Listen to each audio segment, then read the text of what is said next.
네, 어제 문재인 대통령은 9명의 공직 후보자 추가 인선을 단행했습니다. 그런데 이들 중 특히 눈에 띄는 세 사람이 있죠. 김상곤, 안경환, 송영무. 문재인 정부가 개혁을 위한 상징적 인물 카드를 꺼내놓으면서 고강도 개혁 드라이브에 시동을 걸고 있다는 분석입니다.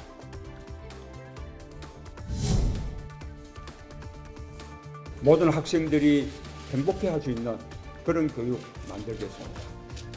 국가가 초중고 교육을 완전히 책임지는 시대를 열겠습니다. 교실 혁명으로 창의적 인재를 길러내겠습니다. 국가가 교육을 책임지게 하겠다. 대통령 후보 시절부터 강력한 교육개혁을 예고했던 문 대통령이 교육부 장관 후보자로 지명한 인물은 혁신의 대부 김상곤 전 경기도 교육감입니다. 무상급식을 포함해서 의무교육 기간 동안에 무상교육을 실현해 나가야 하는 게 우리가 해야 될 과제라고 봅니다. 혁신의 아이콘 김상곤표 교육정책의 핵심은 입시 단순화와 수능 부작용을 줄이는 데 있습니다. 학생과 학부모에게 혼란을 주는 입시를 단순화하고 학생부 종합, 교과 전형이 어느 정도 정착된 만큼 수능을 절대평가 방식으로 바꾸겠다는 겁니다.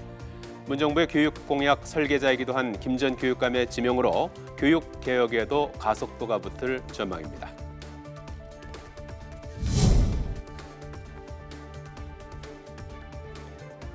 반년 넘게 비어있는 법무부 장관의 자리를 맡을 후보자로 지명된 안경환 서울대 명예교수.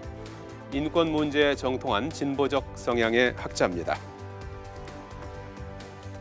노무현 정부에서 인권위원장을 역임한 안 후보자는 이명박 정부가 들어선 뒤 인권위 정원 축소에 나서자 이에 항의하며 임기 중에 사퇴했습니다. 조국 민정수석에 이어 비검찰 출신인 안 후보자가 법무부 장관으로 지명되면서 앞으로 손발을 맞춰야 할 두 사람의 활약에 관심이 모아집니다.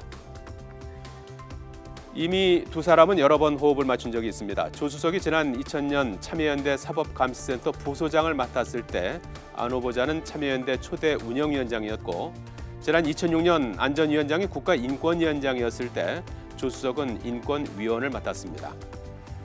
조국과 안경환 두 사람의 인선은 법무부와 검찰을 분리시키는 탈검찰화 등 문재인 정부가 추구하는 검찰 개혁에 대한 방향과 일치한다는 평가입니다. 모든 인적 자원을 동원해서 법무부를 검사만이 중심이 되는 법무부가 아니라 다양한 인적 자원이 들어와서 국민에게 다양한 서비스를 제공할 수 있도록 하자는 것이 법무부의 탈검찰화의 이념입니다.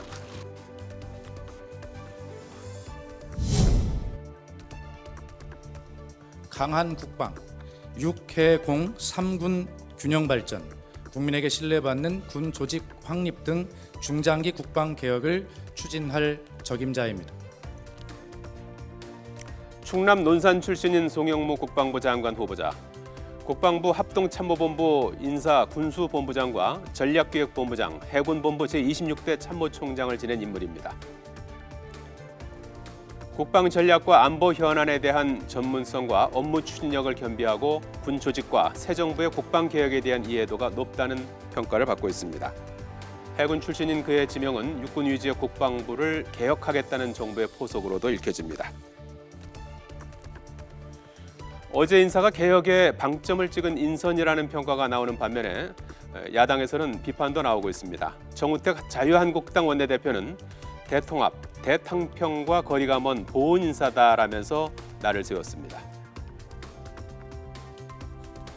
대통합, 대탕평의 인사를 할 것으로 기대를 했습니다만은 결국은 또 보은 인사, 또 대선 때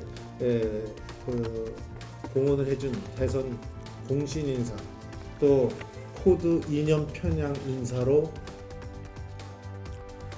개혁 인사와 보훈 인사, 여야의 엇갈린 평가 속에 어제 장관 후보 인선이 추가로 발표되면서 지금까지 약 70%의 내각 인선이 마무리됐습니다. 나머지 내각의 조각이 어떤 키워드로 어떻게 채워질지 또한 관심입니다.